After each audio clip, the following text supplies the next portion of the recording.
Okay, so I'm delighted to be joined by the wonders of technology by former Peterborough United defender Dean Holden. First and foremost, Dean, you're staying safe?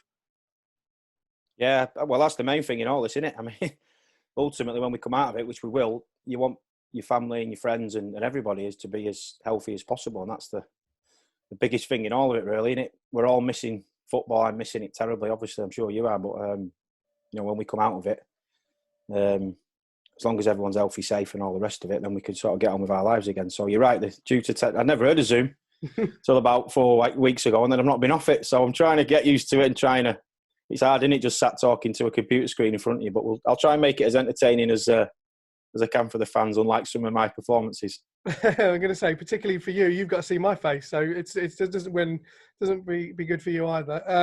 But obviously, I guess it's weird because when you're in football, you really get consumed by it, and you know the structure of how it works. You know that it's a season to season to season to season. You know the summer's the time off. It messes with your head a little bit, doesn't it? When you're sort of out of kilter, you don't know. I've no idea what day it is, no idea what month we're in. It's just waiting for the green light. Yeah, it's probably one of the biggest frustrations I've got around football as an industry, is that sort of institutionalised sort of thinking. Like, we've always done it this way, we'll always do it that way. You're always trying to find new ways without trying to reinvent the wheel as a coach. You're always trying to find new ways, with whether it's technology or interacting. I mean, this has been great for us now. I'm at Bristol City with interacting with the players and the staff, just keeping a check on and making sure, like you say, making sure everyone's okay, really, because you can text someone and, they can put out, because when you ask someone, are you all right, mate? Yeah, but like they very rarely go, actually, no. Yeah. Do you have to, so this is a good way. Do you have to warn people Hey? if you're going to go on to Zoom with a player? Do you have to say, right, make sure that your kids are out of the shot, or make sure that you've got some clothes on, or whatever it may be? Because you never really know what you're going to see as soon as you hit that live button. That's just Danielle. I don't know about the... Yeah, there was one last week, weren't there, with that guy who was supposedly doing a BB... Well, I think he turned out to be David Baddiel's brother, weren't he? He's a comedian. Yeah. It was a setup, but he was doing a live BBC, supposedly. And that's been... The TikTok and stuff like that has just been... You've got to be far... You're far too old for TikTok, Dean, surely. Well, I'm being re-educated by the kids, so... when you say re-educated, you mean bullied, don't you? Yes. It just shows you how bored people must be. I mean, some of the messages. I mean, speaking to my family more now than I even do when I can go and knock the door and just go for a brew. You know what I mean? So people are bored, aren't they? So yeah, you're right. Just trying to find ways to, going back to your question, to find I found a bit of structure in the day really helps. Whether it's doing a bit, I think exercise is massive. Whether you just go for a walk or whatever you can do, I think I've found it. When the days I don't do it, you lose that bit of enthusiasm and motivation for it, and the day goes on, and the next day comes, and you got to snap out of it quick, haven't you? So stuff like this is good. Like I say, it's something that you know is coming around at a certain time. You get ready, prepare for it. And now I'm looking forward to the chat, because when I've actually left the club in January of 2006, long time ago, wasn't it? Yeah, I think 2007, I'm sure but yeah, go on. I'm sure we'll come on to it in the chat, but it was very just sort of done and dusted. The next day, bang, I was gone. And I think I've been back once with, I think it was when I was at Oldham as a coach. I might have come back once, I think. So yeah, it's the way of football, unfortunately. You make a lot of friends and meet a lot of good people, and then you're on to the next one. So no, it'll be good to sort of re-invoke some memories. Well, your time actually started because you signed from Oldham. Can you remember how that all came about? Were there lots of clubs interested at the time? Because speaking to others, it's bizarre how it all works out. They all say the same story. They get in a room with Barry, the deal falls through, the next day it's back on again, and then you sign. Is that how it worked with you? You're right. There were lots of clubs. I think there was Dortmund, Ajax. Didn't want to go to a club in England, so I had to turn Man United down. But no, there was.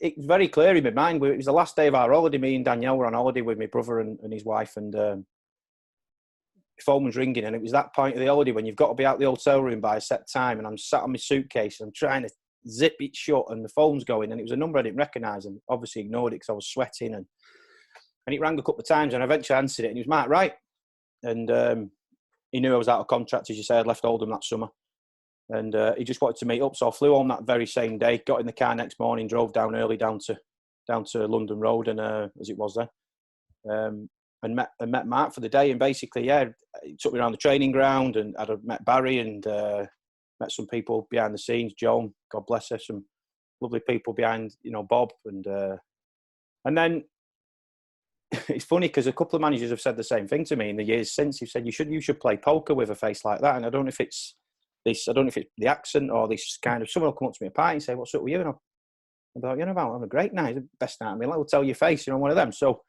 I wasn't negotiating in such with Mark in terms of joining the club. It was a Friday afternoon, and I was just thinking, I'll drive back home to Manchester and I'll sort of, you know, speak to Danielle. I'll always speak to my dad about them decisions anyway, and basically I always try and go from a bit of a feeling rather than a snap decision. So I thought, I'll wake up tomorrow, see how I'm feeling. And, you know, if, for example, it was off the table and Peterborough had moved on, then I would have feel, I missed that one. And I did. Mm. So I went back on, and as I was leaving, he offered me the role of captain just like that. Again, I don't know if it was one of his negotiating ploys. I woke up on the Saturday morning and thought, yeah, I'll have a bit of that. So I went down, I think it would have been the Monday morning, and put pen to paper. Barry offered me the contract and I signed it. There was no agent involved. You know, I liked the feel of the place. So yeah, it felt the right thing to do, and off we went from there. Obviously, Mark had such a wonderful career as a player and had been manager at Chester, I think, prior to obviously coming across to Peterborough. As a defender yourself, and the fact that he was a defender as well, did that play any part in your thinking? Because sometimes when you have a manager that signs you, they're played in that position, you think, oh, I might be able to learn off him or learn different intricacies about the game. Did that play any part whatsoever?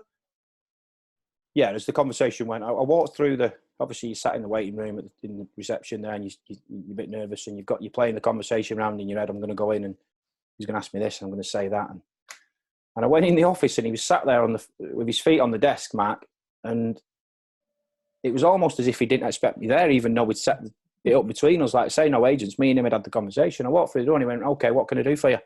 And I thought it was really interesting, actually. It totally stumped me from the start. Put me on the back foot because you didn't expect it.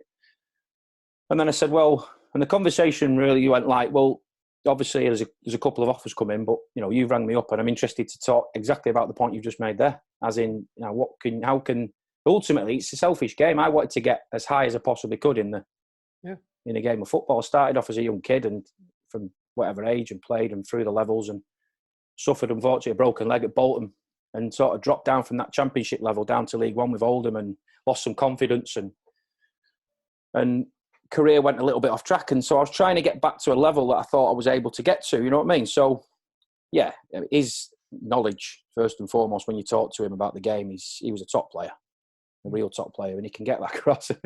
If any of the lads are watching this that played at the time, like Paul Cardy and Chris Plummer, Newt, so I would suggest Tiles, definitely. We were training one day and it was the muddiest surface I think I've ever trained on. And we were having a 5-0. And me and Chris Plummer were playing at the back in a 2 centre-half sort of position. And Wrighty's come on the other team and he's on his phone. He's took a call. It's probably off Baz about a player. He's took a call while he's playing the 5-a-side. He's controlling it and he's passing it. We're all trying to struggle to stay on our feet. It was like, they say, the surface was terrible. So, no, it was... some of his knowledge was great for me. I'm trying to think how old I would have been when I signed to 15, 25-year-old. So it was a real insight into the game, actually. Yeah, I mean, it was an interesting time because obviously Barry had been manager for such a long time, and Mark was obviously his first appointment. Mark as more of a defensive side of the game. Obviously Barry was however many goals we score, let's hope it's enough that we win the game. Mark was a bit more disciplined in his approach. Did it take a little while to sort of get that message across? Because obviously some players would have been used to a different kind of style, and then obviously Mark wanted to be a bit more rigid in terms of the formation. Yeah, I think the biggest thing in all that would have been as you say, the change off the pitch. I think Barry had been manager near 10 years, I think, 9-10 years. And that was, as you say, the first summer that he'd relinquished the duties of the manager. And there was a lot of change off the pitch with it behind the scenes. A lot of players had come in. Mark had brought some players. And I remember day one, Sanji Burton telling me that we had a big meeting, a team meeting. And I think Swanee, the local reporter, had been banned. Mm-hmm. Something had happened the previous season. I think Mark Harbour and a few of the senior players weren't too happy about maybe some of the score, and I can see why. Some of Swanee's scorings on a Monday in the paper. You think you'd had a decent game, you get 4 out of 10. But no, it was a lot of change, and what I quickly gathered was it was a bit of a losing mentality within the club. Obviously, got relegated the season before down to League Two, and if I'm being totally honest now, certainly since I've gone into coaching, there was a lot of good players at the club. I think there was probably we were lacking in good attitude from within.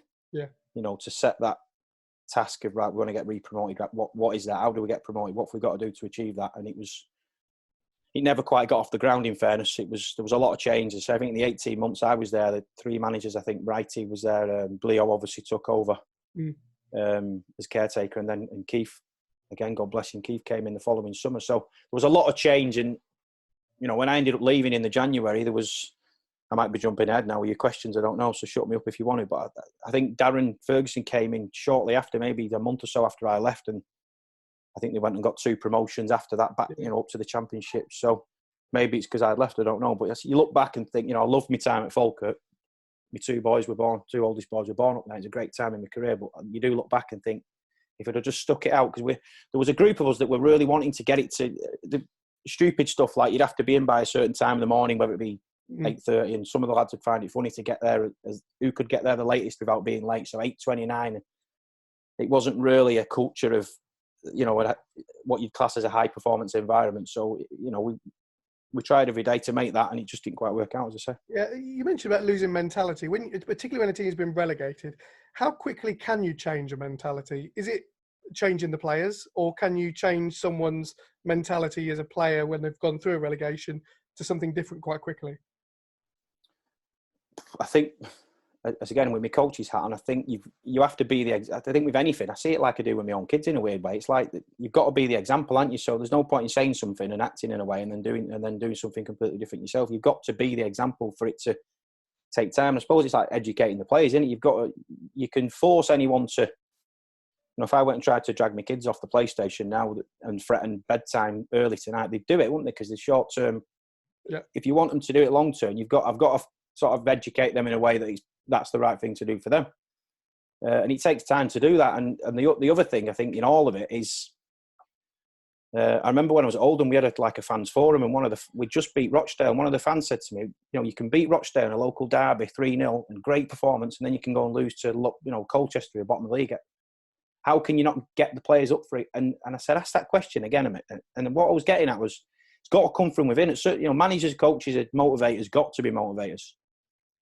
But to answer your question there, you've got to have a group of people that are literally intrinsically motivated to, I'm going to be the best I can be today. I'm obsessed enough to want to be better than I was yesterday. And it might sound a bit cliche, I don't know, but that's what you need. And you need a group of them to get to a level where you can go and achieve sustained success. Of course, short term, you can get a couple of strikers in who might not be great characters, for example, but can score loads of goals. Of course, to build something that's going to be sustainable, they're on and off the pitch as well. I think that's what you need. That's the biggest thing. Speaking to a few players that were around, obviously, during that time, a few of them have spoken about what the dressing room was like in terms of whether it was together or whether it was cliquey. Because obviously on the show, which we'll go on to a little bit later on in terms of Big Ron, it became very evident watching it that there was people that sat there, and they always seemed to sit there. Is that how it felt in the early part, or did that sort of develop over time? Yeah, I think it did. I think there was, you know, Mark tried his best in the summer to get a couple of team bonding things going and stuff. And all the great lads, there's no problem with any of them. It's just, I think everybody was at a different stage in there. I think some had the fingers burnt the season before, maybe not played as much as they wanted to. Maybe there was a contract issue, and there's all these things. But I think as it wore on, I think, as you say there in the show, I think there was, I don't think it's the most collective squad that I've ever been a part of. And it's a real shame, as I say, because there's a lot of good people. It just didn't work out. Obviously, when Mark left, Bleo obviously stepped up from assistant. With your coaching hat on now, can you see why that was so hard to make that adaptation without even considering the fact that there was a TV camera following him around? Yeah, I think the biggest one of Bleo's biggest strengths was his passion for the game and his Scouse sort of mentality. He was a bit of a joker, and he was so close to the players. And then when he became, as you say, the manager, the main man, caretaker manager, I think probably maybe some of the players took his niceness for weakness. You know, he had a bit of a snap in him, but by then I think some of the players maybe undermined him a little bit, and you can see it again. This is not me speaking. I would never speak out of turn in terms of what goes on in the dressing room. It's all been, unfortunately, it was aired in the TV show, which I'm sure we all still get messages about now, and it is good to look back on, actually. But I think you can see in there where, so players are going to speak to Barry about why they're not playing and stuff. And it's different. I mean, to be fair, it can happen at other clubs as well. You've got to be able to manage it as the manager. And unfortunately, Leo probably wasn't able to do that. What was he actually like as a coach on the training ground before he got to the point of doing everything from putting the cones out to, getting involved in the session? Was he a coach that was innovative, or was he someone who just wanted it short and sharp? He was.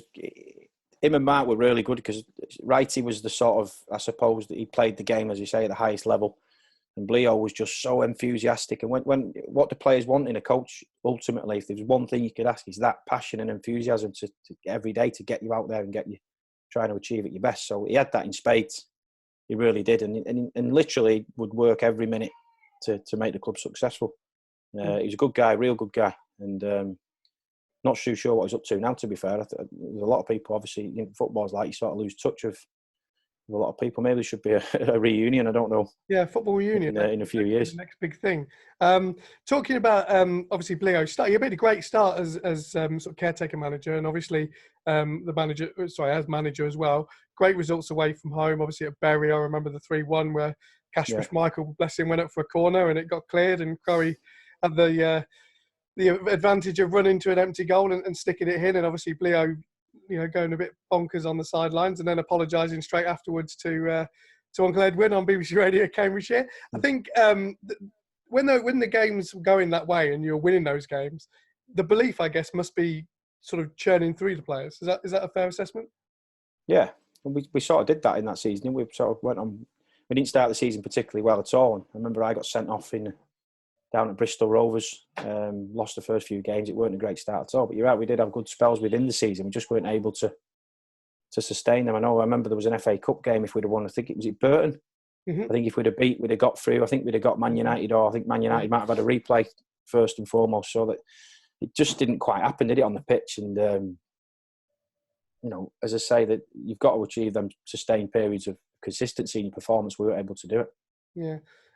When the camera crew were obviously in and around the stadium, obviously I think Crowe said in his interview that Barry sort of sat you down and said, right, this is happening, this is going to be happening, you cooperate, blah, blah, blah. Obviously in the show, there's quite a lot of interviews with different people. Were you someone who wanted to sort of try and back away as much as you possibly could from that, or did you sort of just accept that they want to speak to you and that's the way it was going to be? Well, I think first and foremost, the club was struggling financially, and Barry obviously got this option to bring them in for quite a big sum of money, from what I remember. And I think ultimately that's how Darren McAntony might have spotted it, and the rest is history, as they say. He's took the club to another level. But obviously they needed the money, so whatever you do to keep the club going, you have to do as a player. You've got no decision making on that.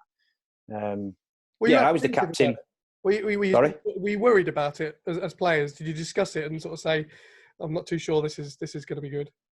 It's the first time I think any of us had. I mean, if it happened nowadays, he'd probably. I mean, they've done some great ones, haven't they? In recent, there's one I watched, All or Nothing, which follows like a lot of the NFL teams out in America. I think Sunderland have done a couple of really good ones. Leeds did a brilliant one. I think nowadays the way young players, are used to technology, and they've always got the phones out and messing around. And back then it wasn't the way, so it was a bit alien to us, but it just took a bit of getting used to. You know what I mean? You'd be having a conversation with a player about, and they were right in your face. I mean, Leo would be taking a team talk. You've seen some of them, and you'd feel a little. I always felt a little bit like I was the captain, and I had to be the sort of speaker for the group. At the same time, you've got to be careful with the perception that you there's a camera crew and you're doing this or saying that because there's a camera crew there. I think you can see right through that. So you've just got to try and be. Excuse me. You've got to try and be yourself as much as possible. But I think I remember one incident clearly when Big Ron came in and we had a meeting at the training grounds. Great guy, Big Ron. He knew, for example, Brian Robson was one of my heroes as a kid. And one day I was in the dressing room on my own and I heard him come in and he seen me and he got his phone out and he's talking to someone on the phone and he's saying, yeah, he passes me his phone and it's Brian Robson. And obviously Brian Robson's like, right, mate. And it was a bit like, hi, Brian, you all right? Good luck today. Hope you thanks. And I was buzzing. I'd spoke to one of my heroes, but it was just a bit, but he was a great guy, Ron, really generous. But I remember one meeting that he called, and I think he could probably see what was going on with a few of the players with, as I say, with the relationship with Leo. So he said, right, from this minute now, he's the gaffer. And he was trying to put that line in the sand. He's the gaffer. You call him the gaffer. Don't call him Leo.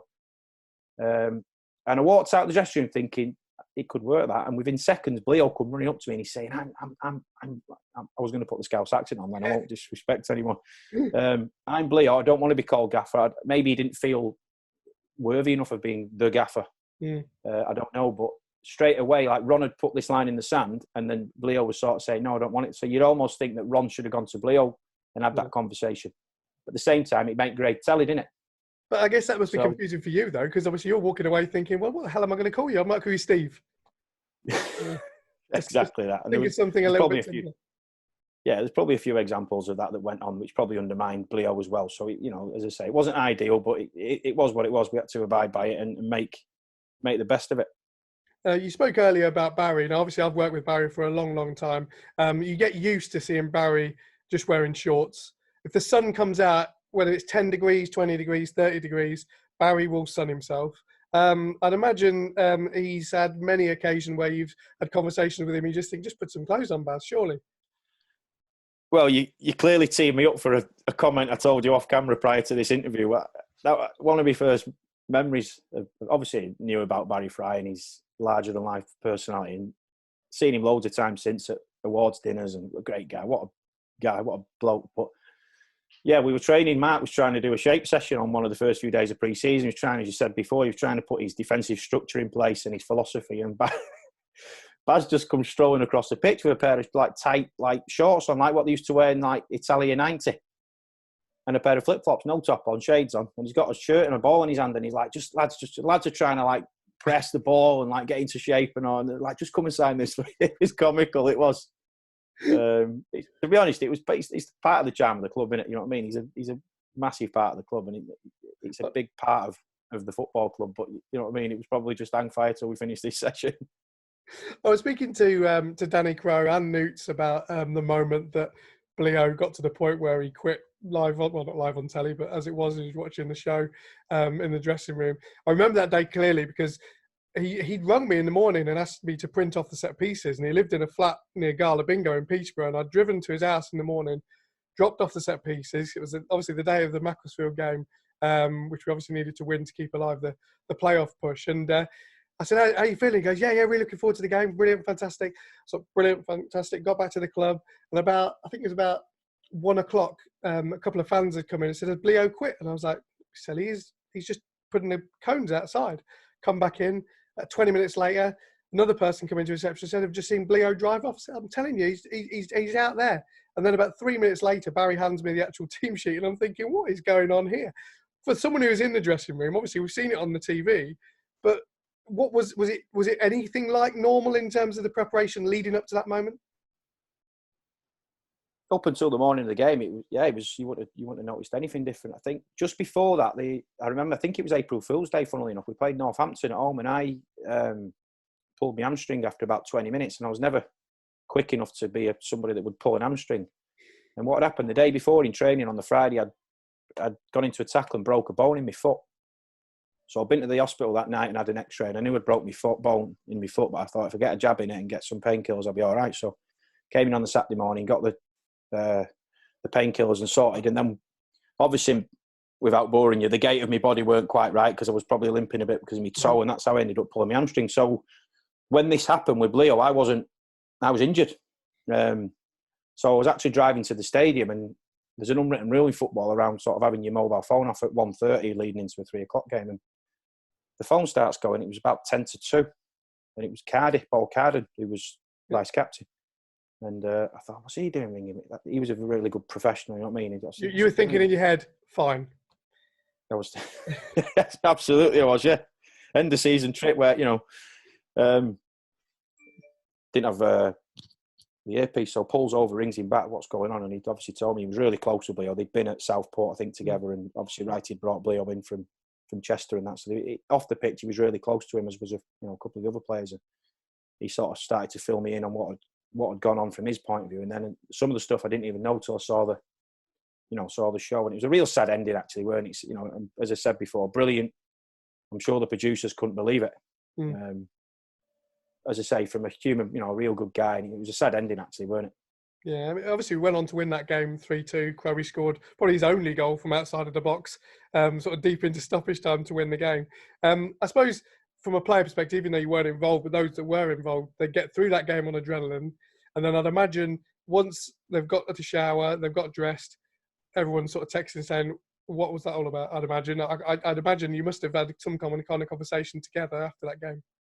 Yeah, we had a meeting after the game. And as you say there's all kinds of things that can happen before a game. Some, I remember my wife went into labour sort of an hour before kick-off, and sort of, do you play the, so you get through the game on adrenaline. You do. You're a professional, and you sort of inbuilt in you to just kind of go and get your game face on and go and play. But you're right. Once the game had finished and everyone had sort of relaxed, and it was a bit like, no one had ever sort of taught anyone how to sort of get through a situation like that. So it was trying to get some answers, I suppose, from the club, from Barry and the people upstairs as to how we move forward from here, because we were chasing the playoffs.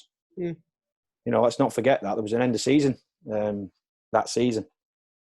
So unfortunately, as I say, it just all unravelled from there, really. Yeah, I think Ken Charlery came in. Andy Legg obviously were assisting Barry for that game at Leyton Orient away from home, which ended in defeat. I think you pretty much needed a miracle against Wickham on the final day. I think it was, Wickham springs to mind, but it might not have been Wickham. But the last game of the season, obviously you needed to win it and rely on others. Was that a hard thing mentally to do after the defeat against Leyton Orient? Because it needed a lot of things to align for you to get into that position. Again, you can only focus on yourself, and it's the most boring comment you could ever hear from anyone. But imagine losing and then everyone else results had gone for us. Mm. You can never live with yourself. So you go into the game with that mindset. We do our job, and we hope and pray that everyone else slips up. And as you say, it wasn't to be. Obviously, Keith Alexander came in the following season. Obviously, no cameras there as well. Did it feel a little bit like a new club? I suppose to an extent. I remember we went on tour to Southern Ireland, and we got there. We had 2 games lined up and got there and realised that their season was a summer season, so the games got cancelled. So, again, we were on the back foot, I suppose. But Keith's attitude was always, before obviously his untimely death, which was terrible. But before that, I remember a few years before, he'd had a sort of a brain aneurysm type experience, and his outlook on life he was so calm. He was the calmest bloke I think I've ever been in the company of in football, and everything that happened like that scenario would be very much like literally what I've just said there about the last game of the season. Be like, all right then, let's make the best of it type of mentality. So we got off to a really good start that season. And he brought some good players to the club. Peter Gane was a top midfielder. Probably should have played at a lot higher level than he did. Obviously, Richard Butcher came in, and we had some real good players. And for me, it just got to a point around Christmas time, and just the club sort of basically. Well, I'll tell you when you asked me the question about the move, but it just happened like that, and I was out of there. So it never quite had that feeling of a proper ending. You know what I mean? Yeah, I think Simon Yeo obviously was one of the players that came in from the Lincoln days, and I think it was a Bristol Rovers on the opening day, which we won quite comfortably. And I guess when you've had disappointment the season before, when you got off to a good start, you probably thought we could have a little bit of momentum here because there was different people within the dressing room as well. Did it feel a better dressing room as well? Yeah, there was. I think that for the supporters as well, it was that feeling of, to say that the season before had finished in a bit of a whimper, I suppose, on the back of a relegation previously. And there was probably a lot of the supporters that were lost a little bit of love for, and they wanted to see some of that. And you say, when you start a season so well, there's all that optimism in the summer about signings and that, and it all comes down to that first game. And that season, as you say, we got off to a flyer against Bristol Rovers, and Simon Yeo, he was a fantastic finisher.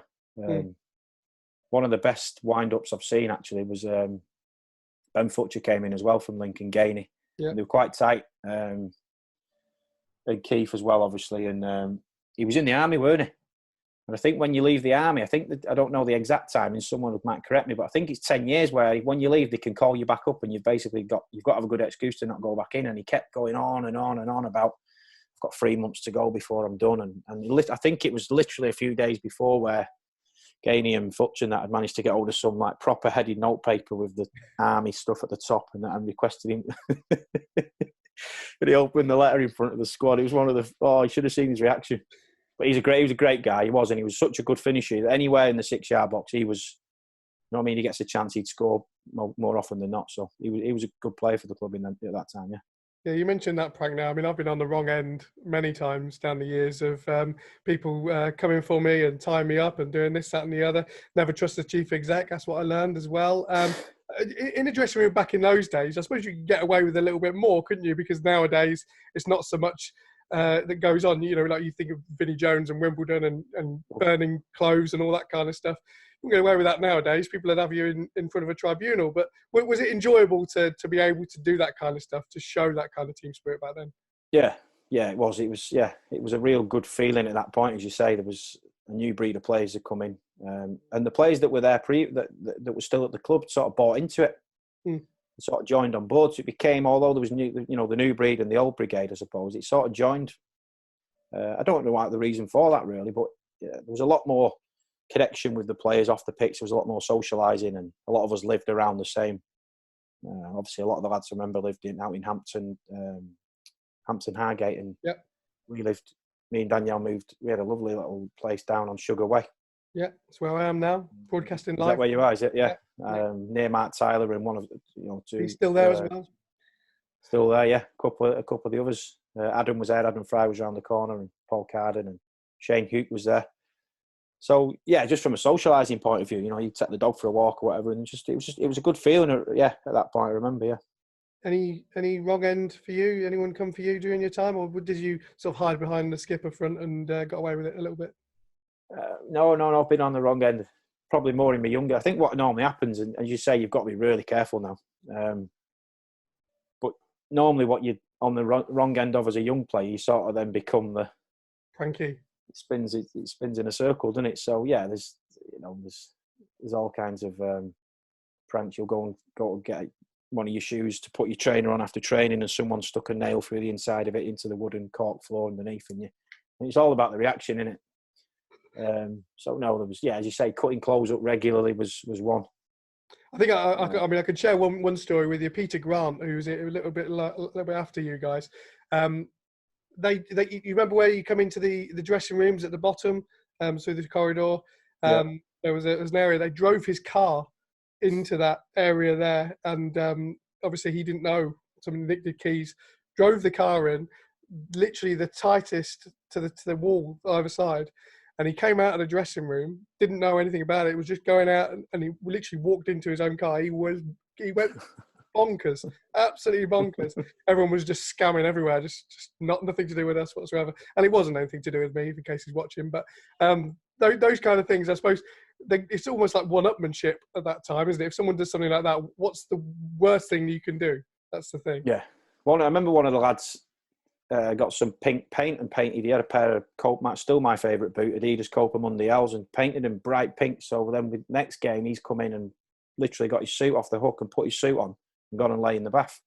And just lay in the bath and waited for him to come in again to see his reaction. Just, how's he going to get on? What's he going to wear? You know what I mean? But I remember actually in the programme, there was one that come to mind with Arbs. Do you remember when, I think it was Danny Crowe that had been selected by the drug testers to do a urine sample? Yes.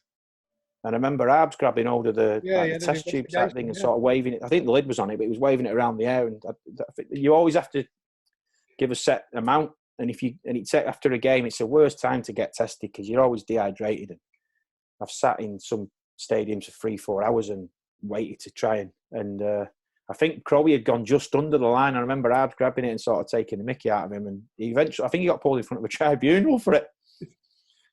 So as you say, you've got to be a bit careful, but just make sure the cameras aren't rolling, I suppose, is the secret. It's always the media people that have to hang around and wait for you guys to finish doing your urine test, because we're the ones that end up taking you back because the bus won't stay for you.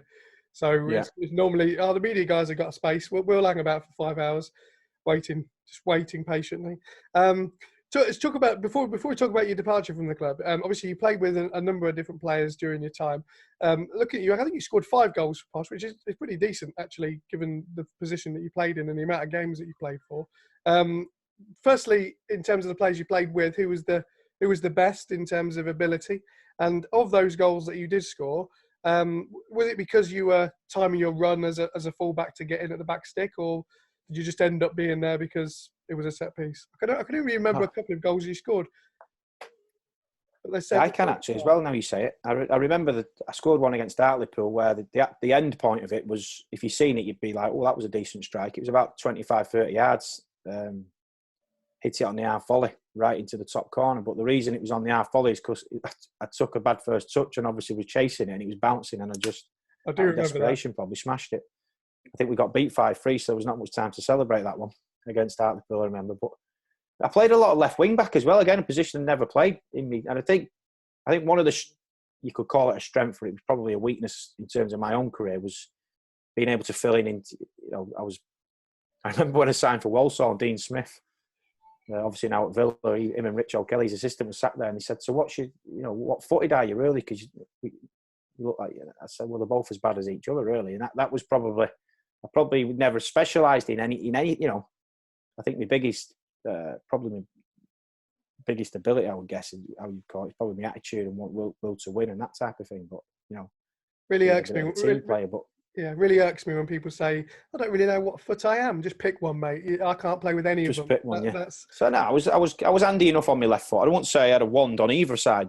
That's what my point is. But I was handy enough on both. So you get plonks at left wing back. I remember quite a bit. I was thinking left wing back is a funny position, but you play there. You're asked to play there. You do the job. In terms of the players, I remember Tiles was a top keeper. Mm. Tiles was a top keeper. I think if he's a little bit taller, he could have gone a lot higher than he did. But fantastic career. Jamie Day, I remember. Mm-hmm. Unfortunately, Pasty, great nickname on it. Why do you call you Pasty? Because he's from Cornwall. Brilliant. Real good player. Coming through the ranks, he was highly thought of. I know he'd been to Man United on trials and stuff, and lovely left foot on him. Could get up and down the park. As I said before, Gainey for me was a fantastic player. Such a great passing range with that wand of a left foot. He really did, didn't he? And probably one that wouldn't spring to mind in terms of maybe game time, but would be Andre Boucard. Mm-hmm. Yeah, he was when we trained through the winter period. I touched on before with the surfaces during the winter period at the training ground. We did a lot of stuff indoors, and it was like little 3v3s and stuff, and bouncing off the walls and all that. And he'd grown up in one of these sort of, I think they're quite popular around London under like the motorways and stuff. Like the little cages, like the little what you would play at a local like goal centre or whatever. But so his use of his body and his tricks and the way he could turn and manipulate the ball was top draw. So I'd probably go with them guys as the standouts. I remember Andre coming on away at Mansfield as a substitute. He did more step overs in about 10 seconds. I was dizzy by the time he finished them. But yeah, incredible ability. But as you say, not someone you necessarily think of when you're looking back at that particular time. Corey obviously scored a lot of goals. In fact, his goal record was pretty decent in throughout his time at Posh. And I suppose he was a little bit undermined, by the fact that people viewed the programme and came up with their own conclusion. Yeah. I've missed him, Anna. If he was watching this, and if he was watching it, he probably won't be watching it anymore. He had a great season, didn't he? Did he get 18, 19 goals that first 19, season? So, yeah. Again, in my opinion, should have played a lot higher and a lot longer than he did with his ability. He was a box finisher. Again, he wasn't the tallest, but he had like his body shape, I suppose. He's a bit like an Aguero type, like small and stocky. Again, he could manipulate bigger defenders. He was clever. His movement was very good, actually. So, yeah, you're right. I should have added him to the list. You mentioned how quick your departure actually happened. Condense it, because obviously most people think when a transfer is going to take place, it'll be you'll go up to wherever it is, discuss a contract, come back, think about it for a little while. But it was almost like, I think Dean Holden's going to Falkirk. Yeah, it's done, and that was pretty much it. Yeah, and most of the time it is. You're right, especially when it's a summer move. It's I'll go there, I'll speak to them, I'll go there, speak to them. It was January. And we went to play Hartlepool. So we travelled up on the Friday. I'm sat in the hotel room and I gets a knock about 9 o'clock on the Friday night off Keith Alexander and said, just come down and have a chat. So I went down to reception and he said, Falkirk have come in with a bid for you. We've accepted it. You can speak to him. And straight away at that point, you sort of go, how much do they really want to keep me? Again, I don't think it was a huge amount of money, but, I think Barry's been very clever over the years with moving people on at the right time and stuff like that. And I think they got me on a free that, an offer had come in for me and obviously thought it was worthwhile. So, I literally, so the Friday night I found out, I mean, Danielle was 8 months pregnant at the time, and we'd been into the Peterborough hospital, and I'd been in there as the dad and done all the sort of trips in and what you got to do on the day and pack the bag and all this sort of stuff. And so we were well prepared, and as I say, we had a house on Sugar Way, so it was a complete surprise to me. So basically, the next day we played Hartlepool, and Keith said, "I don't want you to play in case you get injured. I want you to be on the bench just in case." So I literally sat on the bench knowing I was never going to go on, really, unless it was an emergency. And then travelled back to Peterborough that night, packed my bag, and the very next morning, which was New Year's Eve, I drove to Stansted and flew up to Edinburgh and went and met the manager and signed that day. And that was it. Never went back. And Danielle, bless her, she had to pack. She got my brother down and my dad, and they packed up the house themselves, as I say, 8 months pregnant, and eventually moved up to Scotland with me. And I say, two of my boys were born up there. I had a fantastic time up there. Brilliant club. But yeah, it was literally as quick as that. I mean, her face when I rang her to tell her was like, you for real or what? Again, it's the coldest place you could go. But I suppose you were, as soon as you heard the word bid accepted, it almost becomes, it's very rare that a bid's accepted and a player will turn it down, because in the back of their head, you must be thinking, well, as you say, if a bid's accepted, rather than, Falkirk have come in, what do you think? Then you can have your own sort of view on it and sort of say, well, I don't really want to go. But I suppose when you're told a bid's been accepted, you kind of not being pushed out the door, but to a certain extent as a player, you're thinking, well, I'll probably have to go. Yeah, I think you're right. You can't have it both ways. I mean, there's times in my career where I found out afterwards that maybe someone had shown some interest in me, and the manager at the time or the chief exec or whoever at the club had not told me. And that leaves a bit of I can see, obviously, now as a coach, and I can see why clubs sometimes wouldn't tell the player because they don't want him to go. So I can see both sides of it. But for me, yeah, it was the open, and it was amicable. It was open and honest, which is all you can ever ask of.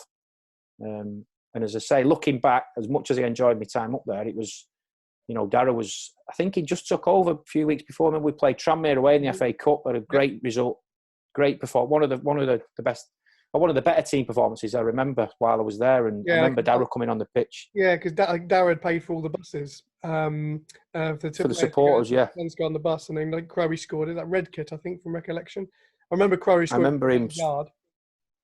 I remember him coming on the pitch, and sort of Aaron McLean and a few of the players, and he was looking back now, that you could tell there was something changing. But I was probably not experienced enough as a player to maybe think to myself, actually, thanks for the option as going speaking to him. I respect the fact that you've been honest with me, but I'm going to sit tight here and maybe try and get. I think the contract was up that summer, so you can see why they accepted the bid. But maybe what about offering me a new contract and maybe pushing it that way? Who knows? Ifs and buts and maybes, of course. So you can't regret. I just certainly don't regret the decisions that I've made. I won't want to ever regret a decision I'd backed out of. So I made the decision. As I say, it was a good time after that for my career. And just finally, when I look back at that time and the players that were in that dressing room, it really does surprise me that Paul Carden's not had a wonderful managerial career, because he was intelligent, he was technically aware, he seemed to have the respect of everybody when he spoke. When you look at that group, it's a surprise to me that he hasn't sort of potentially done what you've done in terms of gone into the game in terms of the level you're at. Is that a surprise to you as well? I think he's certainly got a blossoming managing career. He's at Warrington Town, which I know what you mean in terms of the levels. Of course, I agree with that. But he's getting some accolades, and he's getting a real good reputation as a young up and coming manager. And fair play to him, he's learning. Mate, I've not spoke to him about it. I'm speculating, but he might have wanted to go in at a certain level and get his fingers dirty. And people think you could sometimes just jump in. Obviously, Frank Lampard, as it screams out as an example, Steven Gerrard, that have just gone straight in at a big club under big pressure and had some success. There's other ways of going about it, isn't there? It's a totally different industry. I would be the most vocal of players as a captain, and at half time and after a game, if it had not gone our way, I wouldn't have a problem in sort of addressing it. Certainly your first day as a coach, when you've got to stand there in front of a group of players and they're all looking back at you, and there's that. And it's a totally different, it is same industry, but completely different. So fair play to him, as I say, for putting the hours in. And it won't be easy. It's, part-time football is not easy for players or for staff, but I'm sure, in the next few years, you might see him at, a higher level than he's at now, yeah.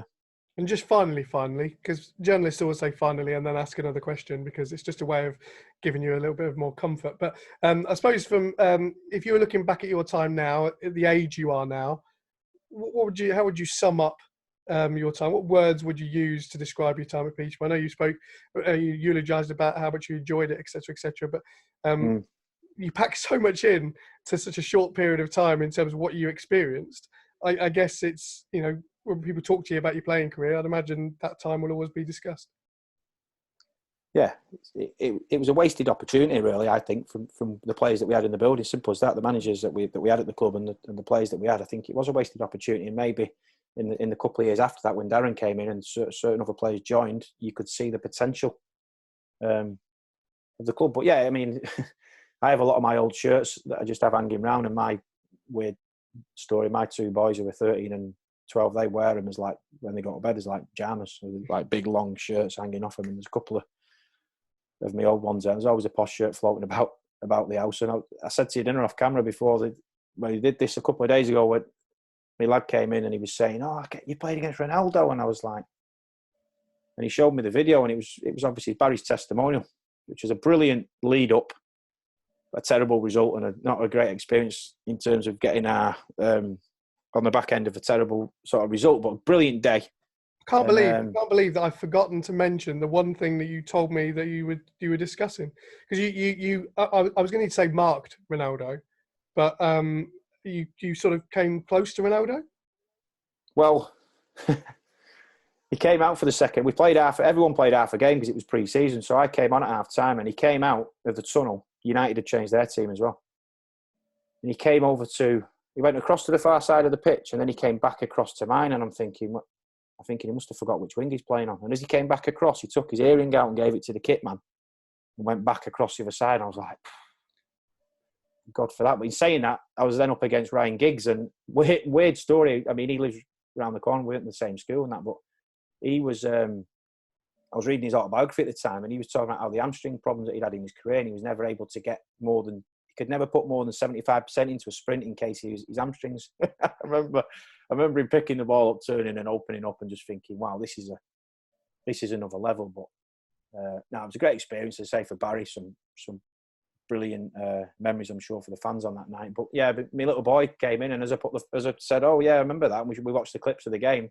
You text me like a minute after that saying, do you fancy this chat? So maybe the stars were aligning. I don't know. Weird little story. But no, it's been good to... I can't believe you were looking at your old hairstyles. That was the real reason. Oh yeah. I still get sent them from our current crop of players now, actually, whenever they want to sort of have a bit of a Mickey take. Yeah, I still get that one. That was probably the worst bar night I had when I was at the club, to be fair. So now, as I say, it's been good to talk and sort of re-invoke them memories, because a lot of them are stored away, and we're focusing on the now, aren't we? So the more I talk, the more memories are coming into my head. So it's been nice to go back.